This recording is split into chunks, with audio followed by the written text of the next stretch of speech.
Hello and welcome back to the Common Colt Podcast. The Colts Podcast is real takes and no clickbait. I'm Josh Hudgens, joined by Dan Hertzler. Dan, how you doing, buddy? Not too much, not too much. Man, just sitting here at my niece's house. You can tell by the Really? I background. think that's your bedroom. Don't gotta It's not lie. my bedroom here at all. No, not at all. But man, I don't know about these Sundays. I just keep depressing me week in and week out. Man, this Colts team, it's just frustrating sometimes to watch. Josh, I'm feeling down again, man.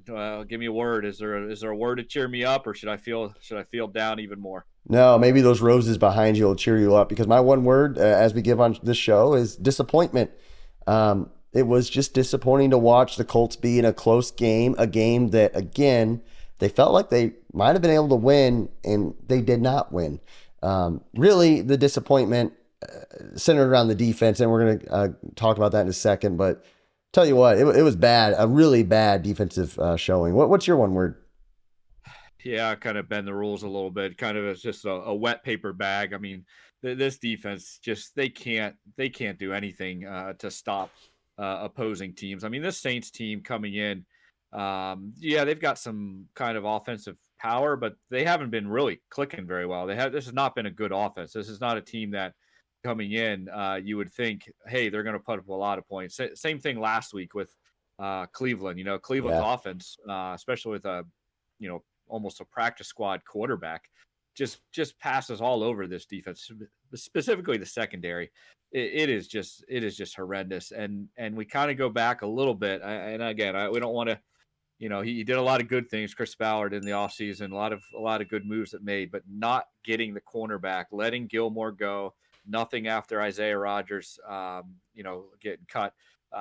This team is showing it that they've got nobody that's playing back there. Yeah, it almost feels like a touch of arrogance or something to not bring in a veteran cornerback. When that 53-man roster came out, you and I were like, hey, rosters aren't finished.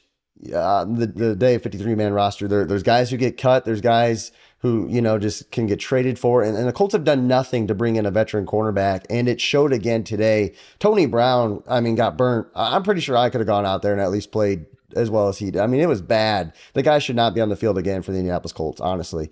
And to kind of compound that, some of the defensive calls were terrible as well. Biggest moment of the game, 3rd and 13. They could have had a chance to get the ball back with 3 minutes left on the clock. They go single high, press coverage on one of the fastest players in the NFL, and they get burnt in coverage on a go route. It's I don't know what it is. It's sad. And when I look at this team, and I'm trying to decide if it's a coaching issue or a talent issue defensively, I mean, Grover Stewart's out. Juju Brents is hurt, which hurts your defense. But Shaq Leonard is a shell of his former self. You look at the edge pressure. They're good inside, especially when Grover Stewart's there, but they kind of struggle to get good edge pressure. This defense just needs help, and it's not anything that's going to change this season. I don't see any midseason changes happening. And ultimately, even though our starting quarterback's out, this is going to be the reason why we missed the playoffs. This defense. I mean, our offense entering this game was the top 5 scoring offense in the NFL. They're the only offense still to put up over 20 points each game. They put up 27 points today, and that should be enough to win. And it wasn't.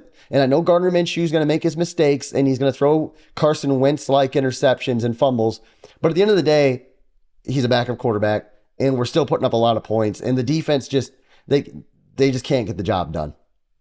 Well, yeah, that's the point you bring up. I mean, we can point to a lot of mistakes the offense made. They weren't perfect by any stretch, but they're doing what you need to do to win games. Okay, that's really what you're asking the offense to do.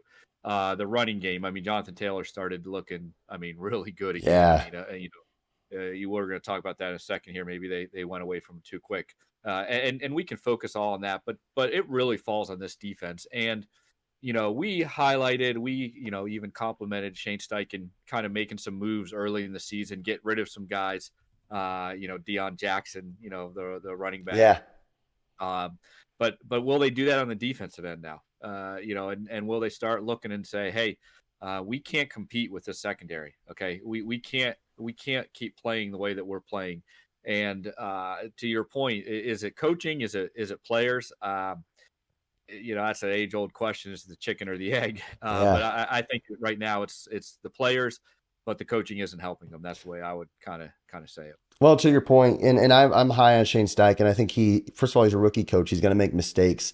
And what he's done with this offense this year is nothing short of masterful, in my opinion. I mean, the guy is working with Gardner Minshew, who is a career backup quarterback, and they're one of the highest scoring offenses in the NFL. But I say that, and Gardner Minshew threw 41 passes today. Jonathan Taylor had 12 carries, and he was averaging 7.9 yards per carry. I know he's on a pitch count, and they're trying to work him back in, and Zach Moss ran well as well. I get that. But after that first quarter, it felt like Jonathan Taylor was like the reins were pulled off of him.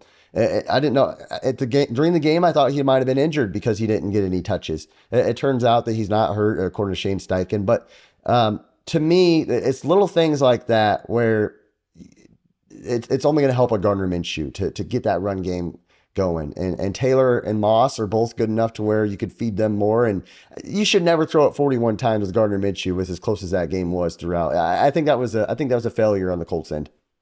Yeah. Yeah. And hey, we'll, like you say, we call it as it is. And it's fair to call them out on that. I'd still want to leave all my frustration for the defense. Yeah. I still want to put my hat there right now for at least this game. We also need to mention Josh Downs. I mean, what a catch on that side. Yeah. I mean, this dude, he's good. This dude keeps balling out. He looks legit. He looks like the right fit for the slot guy. I mean, so that's a positive thing. But really, and the way kind of we've titled this episode is the defense is going to keep out of the playoffs. That's the saddest part for me still right now. And now you start inching up on that. Okay, what's best for the Colts, for them to kind of win some games or lose some games. Now, we would never promote the idea of just giving up, but the way that this defense is playing, man, as much as, we would love to have Marvin, Harrison Jr. there. I mean, he probably aren't going to be that bad to get that pick, but this team needs defense, and they need playmakers on that secondary. And they're not going to make a big splash move and trade. We know that's not going to happen. They may go find a kind of a washed up veteran, but moving forward, this team has to get more playmakers on the back end. Yeah, I agree. And my final point, I guess, and I was reading on social media, people calling for Sam Ehlinger, especially after Minshew's boneheaded pick.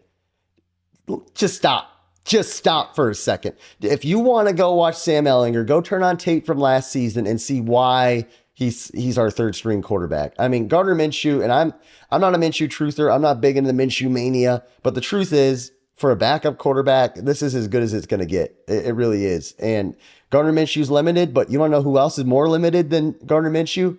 Sam Ehlinger. And the Colts are at least watchable right now. I can watch this game and I can stomach it. I don't, if I had an achy stomach or something, and I want to puke up something the wife cooked, maybe she made one of her bad roasts or something, then I would go watch Sam Ehlinger highlights from last season. And I just don't want that to happen. I want to go eat a nice steak after this, and I want to keep it down.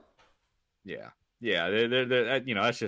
That's just everyone daydreaming, thinking always the backup, now third string quarterback is somehow, going to step in and be the next Peyton Manning. I mean, it's just not. Look around the NFL right now. I mean, was the Giants? I don't think they completed a pass, in the whole second half of their game. Terrible. I mean, it's just, the quarterback position. If you have a backup, you got a really good player. I mean, we should be happy for Minshew.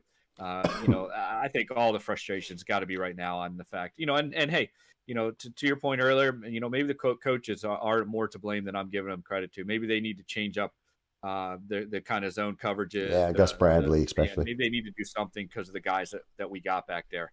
And so something's got to get figured out because we can't go into these games and just keep hoping our offense is going to play 90% perfect and score 35 points to win these games. Yeah, it's something else. Guys, let us know what you think in your comments. Let us know who you're giving the Curtis Painter game ball to. I think we're giving it to Tony Brown, or really the whole secondary if we want to go that route. But again, let us know what you think, guys. Go ahead and subscribe to our channel. We're getting close. I think we're 100 subscribers away from 2,000. If you want to join us on that ride, hit that subscribe button. Thanks again for watching, guys, and have a great day.